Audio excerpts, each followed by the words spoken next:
নবীজি মেরাজে যাচ্ছিলেন, যাওয়ার সময় নবী লক্ষ্য করলেন মিশরের একটা জায়গা থেকে, কবরের ভিতর থেকে আল্লাহ জান্নাতের ঘিরান আসতেছে। একবার জোরে বলা যাবে আল্লাহু আকবার। কবর থেকে জান্নাতের ঘিরান আসে, কবর থেকে জান্নাতের ঘিরান আসে।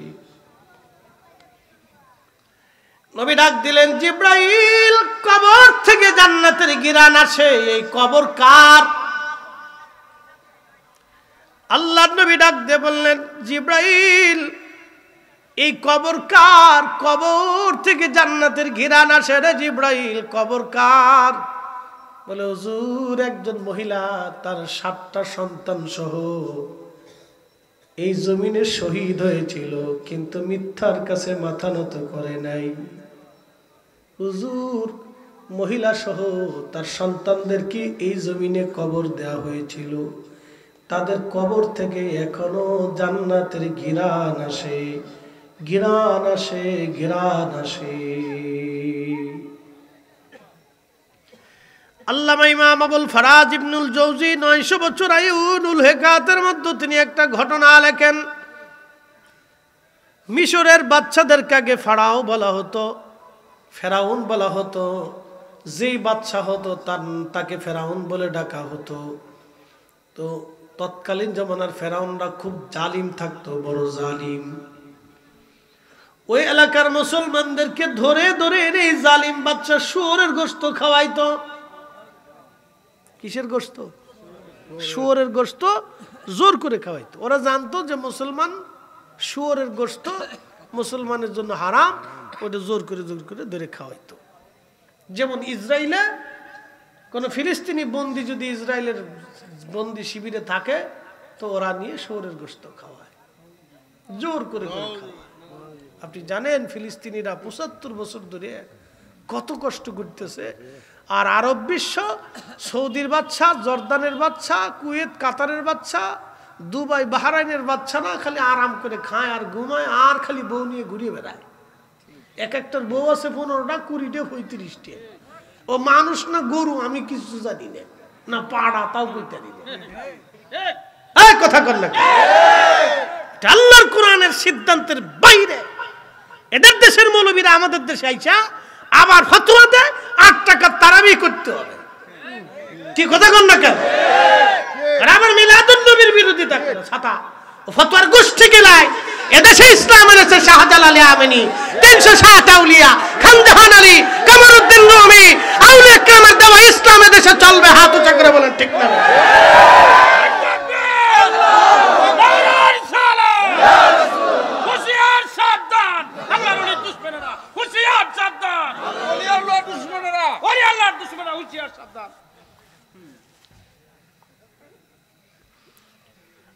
একসাথে যারা বলেন আল্লাহু আকবার। হবিগঞ্জবাসী খুব মনোযোগ দিয়ে কথাগুলি শুনে যাবেন। এই বাদশা ফেরাউন সে জানতে পারছে মিশরের এক কোণাতে একজন মহিলা আছে, তার 7টা ছেলে সন্তান আছে, তারা খুবই ইমানদার পাক্কা মুসলমান। বাদশা বলল তাদেরকে ধরে নিয়ে আসো। ও যুবক, হবিগঞ্জবাসী ইমানের পরিচয়টা জেনে যাবেন আজ।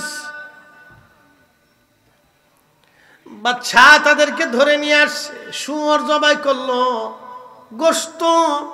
গোশত সুন্দর করে বানাইয়া, ফ্রাই করে কালা ভুনা বানাইয়া রান্না বান্না করে ওই মহিলা এবং তার 7টা সন্তান সামনে নিয়ে ফেরাউন বলল, নারী, তোমার 7টা সন্তান, তুমি সহ এই যে শুয়োরের গোশত খাইতে দিলাম, যদি খাও তোমাদের জন্য বাড়ি নির্মাণ করে দিব, রাজপ্রাসাদ থেকে মাসিক ভাতা নির্ধারণ করে দিব।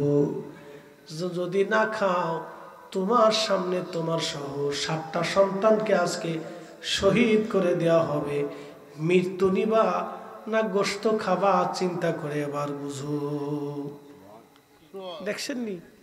আর আমরা দেশে সুদখোরের অভাব নাই। তেইশে সুদ খায়, গুনে গুনে খায়, হিসাব করে খায়। কি কথা কর না কেন? আর ঘুষ করতে কয়ে লাভ নাই। প্রত্যেক সরকারি অফিসে ঘুষ করে কোনো অভাব নাই। পুরে সাঞ্চিয়ে সাঞ্চের করে সাঞ্চিয়ে 2300 সুদ খায়, 2300 ঘুষ খায়, পিয়ন পর্যন্ত খায়, মাল না ছাড়লে কথাই বলে না। ওরে বাপরে বাপ, বড় বড় হাজী সাহেব, আবার হাজী সাহেব হজ করতে যায়, দানবীর বিশিষ্ট এইটা সেটা আগটি, শয়তান কোথাকার। দেশটাকে একবারে মাটির সাথে মিশিয়ে দিচ্ছে এরা, কি কথা কর না কেন? সারা বাংলাদেশটাকে মাটির সাথে মিশিয়ে দিচ্ছে এরা। চালির দাম, ডালির দাম, এটার দাম, সেটার দাম বাড়ে। আমার দেশের কত মেধাবী, এত মেধাবী চাকরি হয় না, মালটু না ছাড়লে চাকরি হবে না।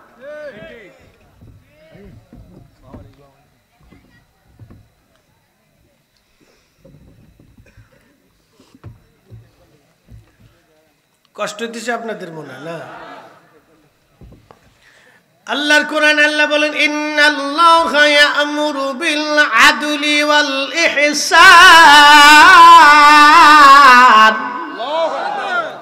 আমি আল্লাহ নির্দেশ দিলাম তোমরা ন্যায় করবা, অন্যায় করবা না, ন্যায় করবা, অন্যায় করবা না, ন্যায় করবা, ন্যায় ন্যায় ন্যায়।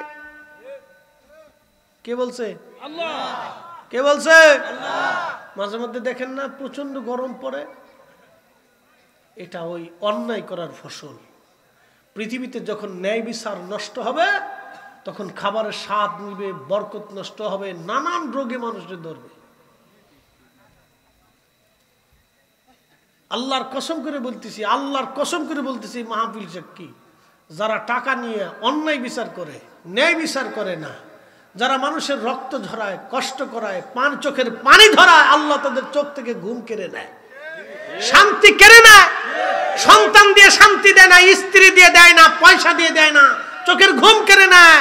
বোতল খাইয়ে ঘুমাইতে হয়, বোতল খাইয়ে, বোতল ওষুধ খেয়ে ঘুমায়, লাল পানি, কালা পানি, বুড়িগঙ্গার পানি, যে পানি কন, আমি তো ওগুলি দেখি না, ওটা লাল না কালা আমি তো আর বুঝি না, যে পানি কন ও খাইয়ে ঘুমাইতে হয়, তাহলে ঘুম আসে না। কারণ তারা বহু মানুষের চোখের পানি ঝরায়, অনেক মানুষের চোখের ঘুম কেড়ে নেয়। এই জন্য আল্লাহ তাদের চোখ থেকে ঘুম উঠিয়ে নিয়ে চলে যায়। পৃথিবীতে মানুষের ঘুমের চাইতে বড় শান্তি আর কিছু আছে বলে আমি জানি না। আজকে ঘুমাইছি আমি 7 দিন পরে, বুঝতে পারছেন? ফজরের পরে ঘুম দিছি, 1টার সময় ঘুমতে উঠছি, 7 দিন পরে আজকে ঘুমাইছি। তো ঘুমের যে কি মজা আজকে আমি টের পেয়েছি। হ্যাঁ, আজকে বুঝতে পারছি যে ঘুমের মজা আলাদা। এই ঘুম যার না হয়েছে জীবনে, ও বুঝবে না যে ঘুম কি জিনিস, তার শান্তি নাই। ওষুধ খেয়ে ঘুমাইতে, তারপর ঘুম আসে না। আপনাদেরকে বুঝতে হবে এটা, এগুলো অন্যায়, অন্যায়, অনেক অন্যায় হয় আমাদের বাংলাদেশে। টেবিলের নিচ দেওয়ার নেই, এটা নিয়ে এটা নিয়ে, হাই হাই সর্বনাশ। ও সমস্ত অফিসে গেলে মনে হয় যে মানুষ আছে না কি আছে এখানে, মানুষ আছে কিনা লজ্জা করে, যে মানুষ আছে কিনা এর ভিতরে, শরম করে।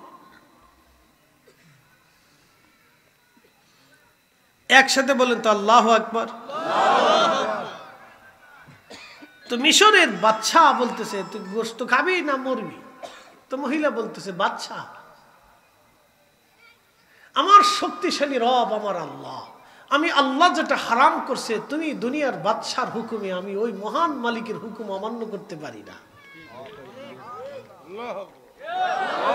একসাথে বলেন আল্লাহু আকবার। বাদশা ডাক দিয়ে বলতেছে, মহিলারে, যেহেতু তুমি শুয়োরের গোশত খাবাই না, তাহলে তোমাকে আর সোজা আঙ্গুলে যেহেতু ঘি উঠবে না, আঙ্গুল বাঁকা করতেই হবে।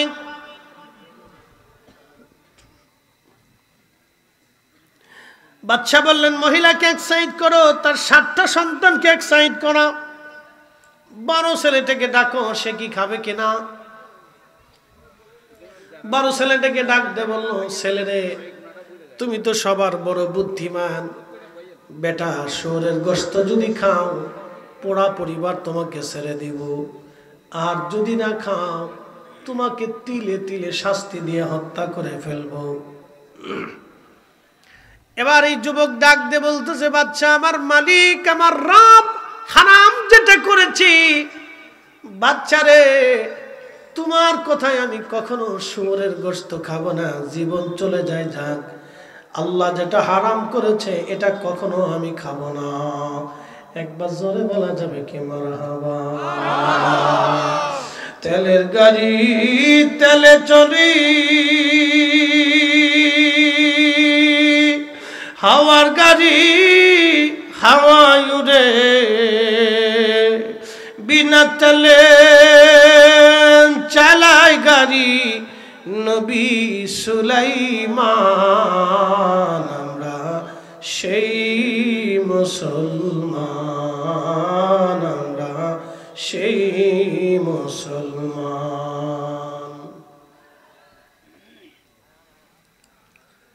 এই যুবকটাকে ধরে আনার পরে আঙ্গুল কাটা হলো একটা, বলে শুয়োরের গোশত খাবি, বলে না। দ্বিতীয়টা আঙ্গুল কাটা হলো, তৃতীয় আঙ্গুল কাটা হলো, চতুর্থ, পঞ্চম, এইভাবে একটা না দুইটা না,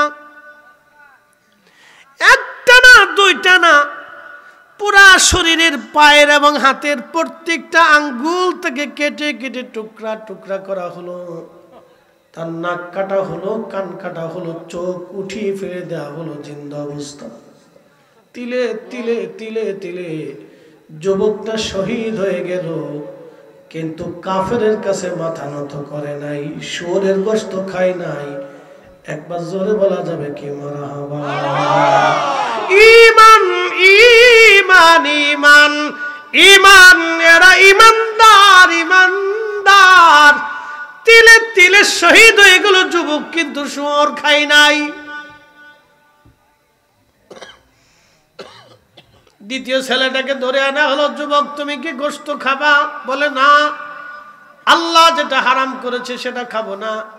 বলে তোমার বড় ভাইয়ের মতো তোমাকেও হত্যা করা হবে। বলে মরতে রাজি, ইমাম দিতে রাজি না। দ্বিতীয় ছেলেটাকে বলা হলো তেলের কড়াই আনো, তেলের কড়াই এনে তেল ঢালা হলো, আগুন জ্বালানো হলো, প্রচন্ড টকমক করে তেলগুলি ফুটতেছিল। ছেলেটাকে ধীরে ধীরে ধীরে ধীরে আগুনের মধ্যে নামানো হলো। পা থেকে পুড়ে পুড়ে পুড়ে পুড়ে পোড়া শরীরটা তার ভাজি হয়ে গেল। ছটফট করে চিৎকার করতে লাগলো, কিন্তু কাফেরের কাছে মাথা নত করে নাই, ফেরাউনের কাছে মাথা নত করে নাই। মায়ের সামনে সন্তানটাও শহীদ হয়ে গেল, মা তখনও চুপচাপ দাঁড়ায় দাঁড়ায় দেখে। তাহলে এই মহিলা কত বড় শক্ত ঈমানওয়ালা মহিলা। এই নারীও নারী, আর আমার দেশে ফুচকা খাওয়াও বেডি। কথা কন না কে? ফুচকা খাওয়া বেডি, চটপটি খাওয়া বেডি, সুযোগ পাইলে ফুচকার দোকানে দৌড় মারে। কথা কন? এই নারীও নারী, এ দেশের নারীও নারী। ফিলিস্তিনের নারীদের দিকে যদি তাকান, ভাই শহীদ হয়, মা শহীদ হয়, বাবা শহীদ হয়, ছেলে শহীদ হয়, স্বামী শহীদ হয়, নিজে শহীদ হয়, তারপরও ফিলিস্তিনের নারীরা বুরকা ছাড়ে না, হেজাব খুলে না। কথা কন না কেন? ঠিক কিনা? আর আমার দেশের বেডি ফুচকা খাওয়া বেডি হেজাব পরে না, আবার আবার দেখি বুরকা পরে টিকটক বানায় বেডি। ওরে শয়তান কোথাকার, ওই বেডির লোকের শয়তান ও নাচে কা, ওরে চাচি তুমি তো খালা আমার। বেডি বুরকা পরে টিকটক বানিয়েছে, শয়তান কোথাকার। জুতা দিয়ে বাইরেও তো হকা দেয় হয় না।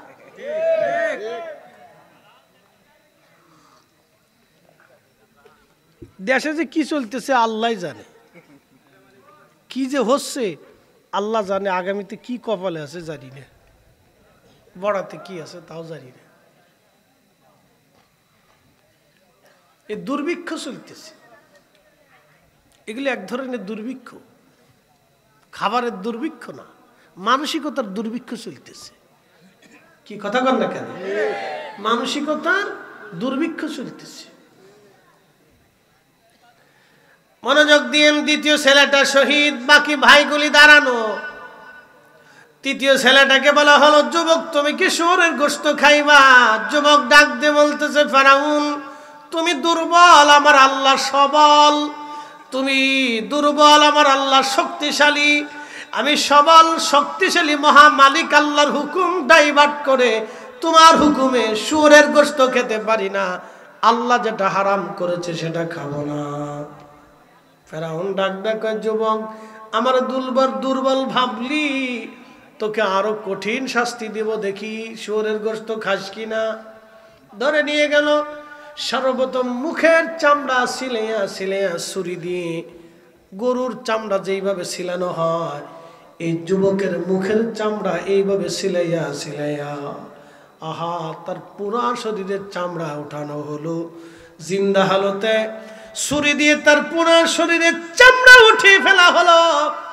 তিলে তিলে ছটফট করে করে যুবক শহীদ হয়ে গেল, কিন্তু কাফেরের কাছে মাথা নত করে নাই। একবার জোরে বলা যাবে কি মারহাবা? আল্লাহুম্মা সাল্লি আলা, আহা, জবান খুলে।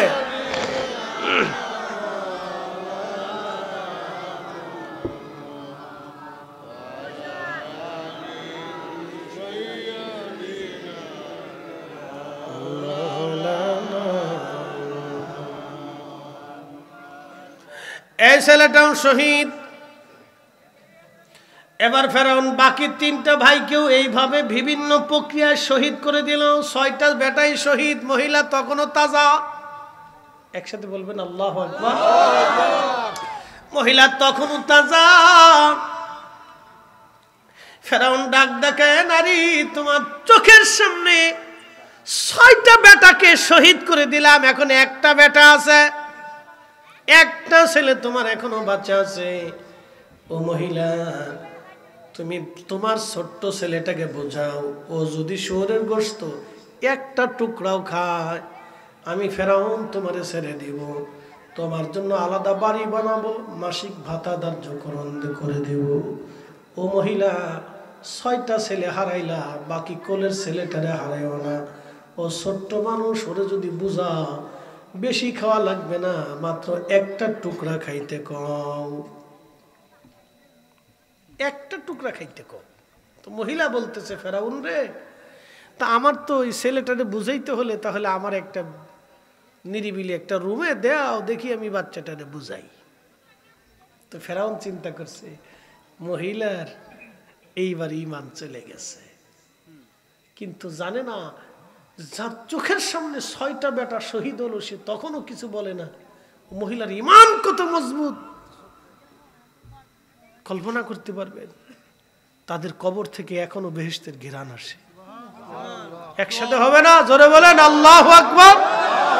এখনো আসে কবর থেকে, তাদের কবর থেকে বেহেশতের ঘ্রাণ আসে এখনো।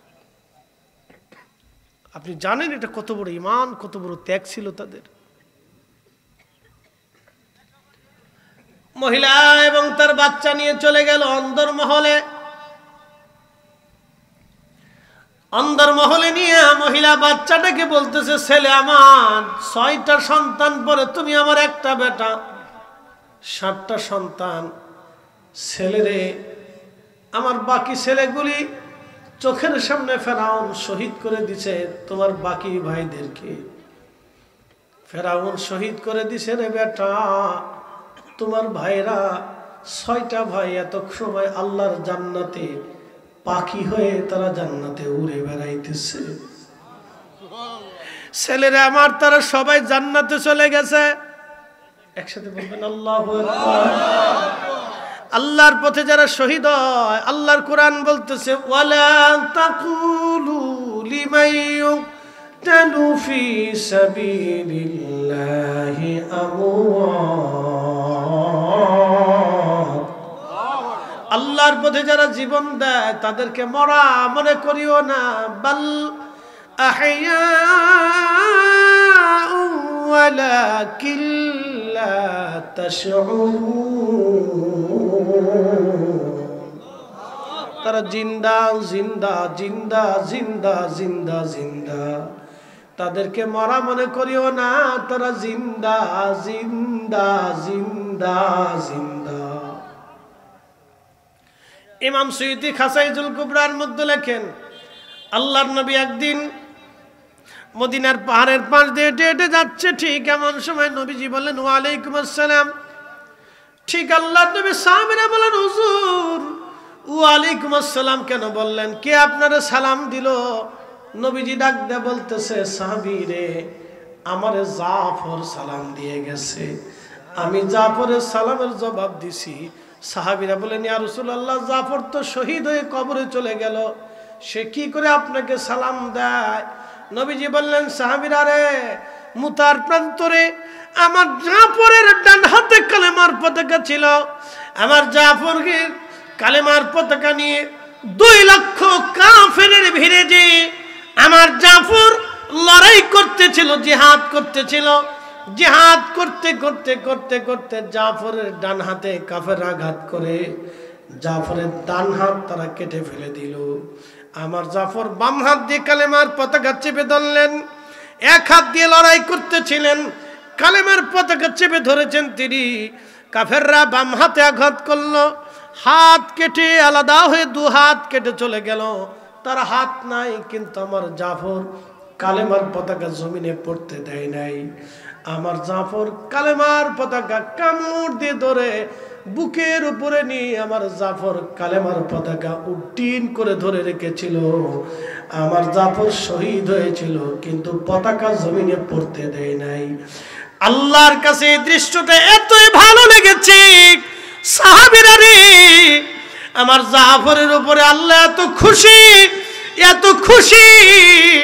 2টা হাতের বদলতে আমার জাফরকে আল্লাহ 2টা পাখা বানায় দিয়েছে। 8টা জান্নাত, তামাম ভূমণ্ডল নবমণ্ডলের যেখানে খুশি আমার জাফর উড়ে উড়ে উড়ে উড়ে সেখান দিয়ে ঘুরে ঘুরে বেড়ায়। একবার জোরে বলা যাবে কি আল্লাহু আকবার?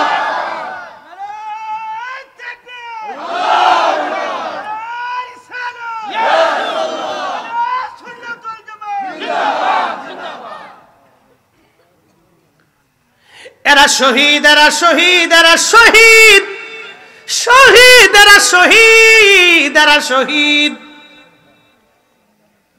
এ সুন্নি মুসলমান, শাহাদাতের তামান্না নিয়ে বেঁচে থাকতে হয়, শাহাদাতের তামান্না নিতে হয়, শাহাদাতের তামান্না, শাহাদাতের তামান্না। শাহাদাত মানেই হচ্ছে শহীদ হওয়ার সঙ্গে সঙ্গে আর দেরি হবে না, সাথে সাথে আমার আল্লাহ আপনাকে 8টা জান্নাত দিয়ে দিবে।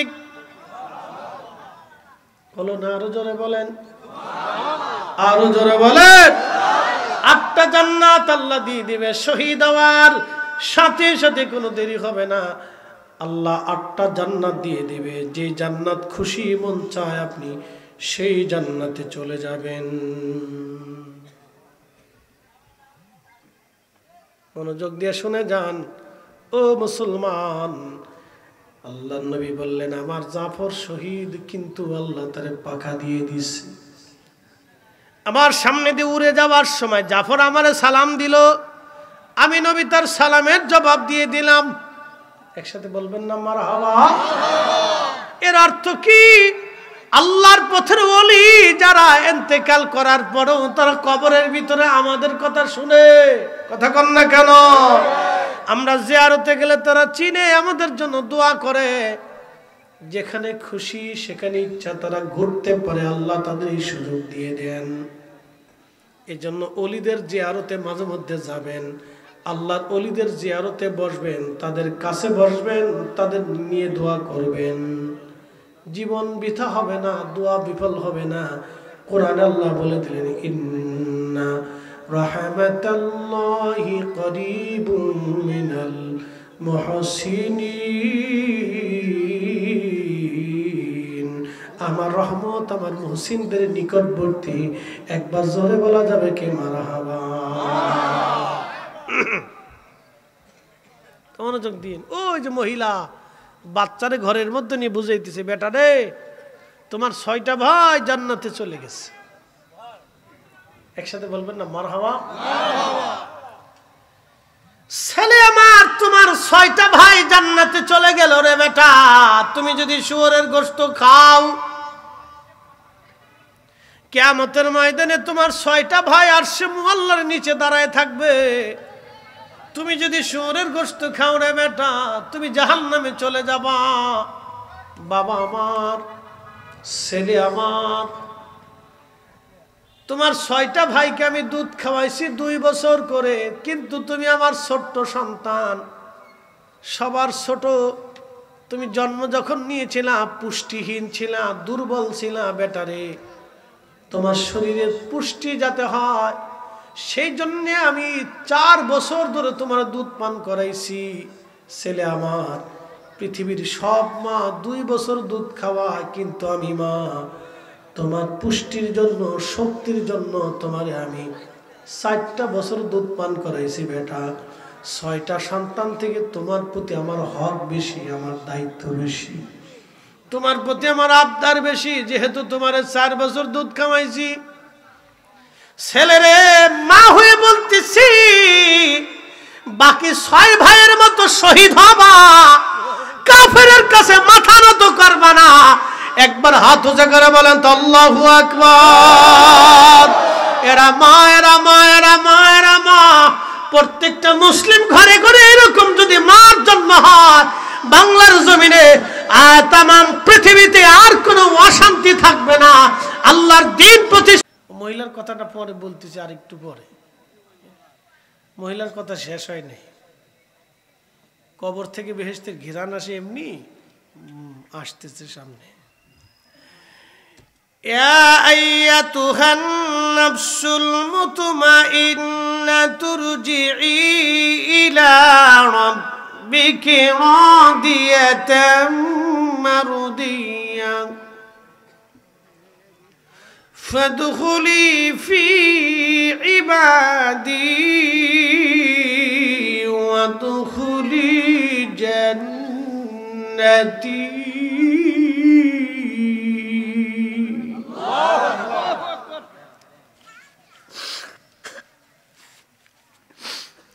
আল্লাহ ডাক দিবে, হে নফসে মুতমাইন্না, প্রশান্ত আত্মা, দুনিয়াতে আমি আল্লাহর হুকুম মেনে আসছো, চলে আসো, আমি আল্লাহর কাছে চলে আসো।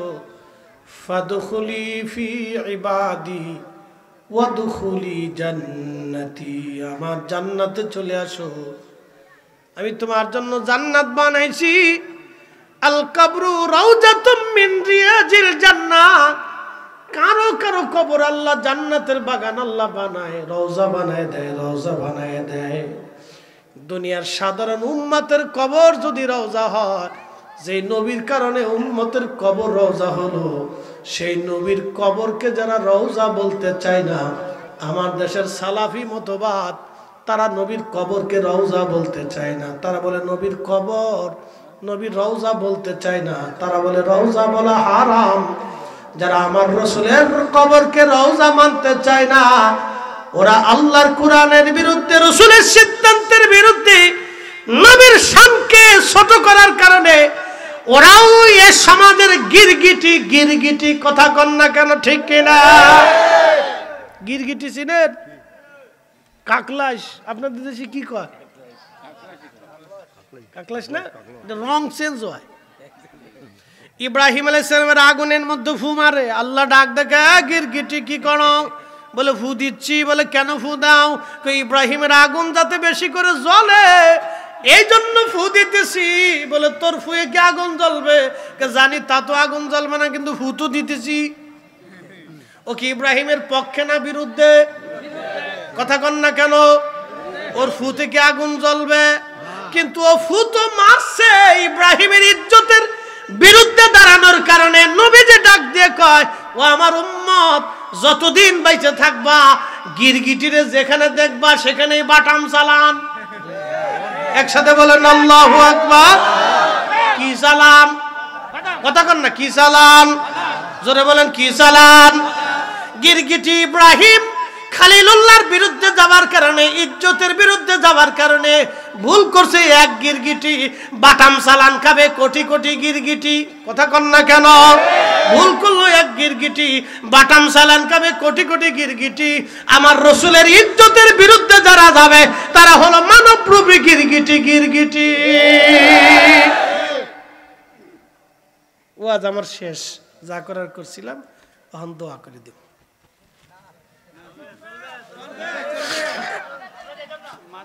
না আপনারা যাইতে দিতেন, আমার তো যাওয়া লাগবে। ভাঙ্গেলান কি বিসর্জন দিয়ে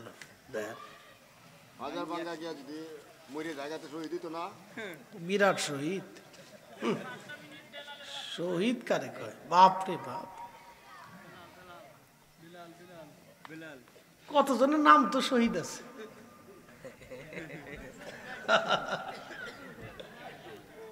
বুঝছে না, বুঝছে না, বুঝে নাই, নতুন কি আর কমু আর কইছি। আর এত মহিলাদের বিরুদ্ধে আজকাল এসে রান্না বান্না হইতো না, বিপদ আছে। বুঝে বুঝে কোয়া লাগবো, বাইলি বাইলি রেখে কোয়া লাগবো, নাহলে আর রান্না বান্না কপাল হইতো না। ভালো ভালো খাও এটি কপাল হইতো না। আমার বাড়িতে কই দিছে সাবধানে সাবধানে কইও। হ্যাঁ, 12 নম্বর সিগন্যাল দিছে, সাবধানে সাবধানে কইও। তুমি মাঝে মধ্যে দিয়ে বেডিগের বিরুদ্ধে ওয়াজ করো। ওকে কেমনে বুঝলা? আমি তো শুনি। আমি যাক বালা, তাহলে তুমি আমার ভক্ত। বেডিগের বিরুদ্ধে সাবধানে সাবধানে কইও, এই জন্য সিগন্যাল দিয়ে রাখছে, বুঝছেন না? সরাসরি অ্যাকশন মারা যাবে না, বিপদ আছে। প্রিয় উপস্থিতি, খুব মনোযোগ দিন। আমার সময় স্বল্পতা তো, এই জন্য আমরা তো আসলে কথার কাছে ওয়াদার কাছে দায়বদ্ধ না। তো এই জন্য আপনারা যেমন মায়া করেন, তো আবার যারা দাওয়াত করছে তারাও এরকম মায়া করে। এই জন্য সবাইকে ম্যাচিং করতে হয়। তো সময়ের স্বল্পতা, মহিলার কথাটা বলবো, মুক্তাসার 2টা কথা।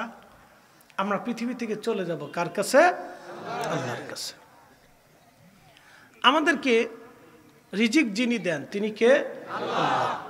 আমরা কি কোনো কিছু নিয়ে যাওয়ার কোনো সুযোগ আছে? নাই, আমরা এগুলি রেখেই যাব।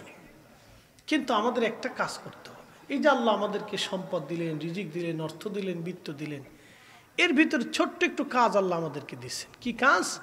কোরআন আল্লাহ বলছেন, ওয়া আনফিকু মিম্মা রাযাকনাকুম মিন ক্বাবলি আইয়াতিয়া হাদাকুমুল মাউত। মৃত্যু আসার আগে তুমি এইগুলির কিছু অংশ, সব দিও না, আল্লাহ সব চাইছে না। আল্লাহ বলছেন কিছু অংশ তুমি আল্লাহর পথে ব্যয় করবা।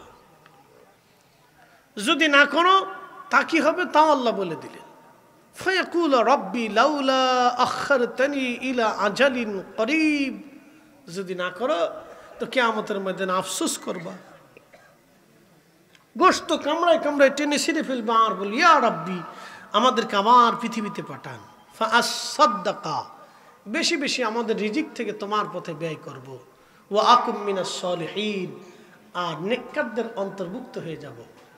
আল্লাহ ডাক দিবে, ওয়ালা ইউআখিরাল্লাহু নাফসান ইযা জাআ আজালুহা।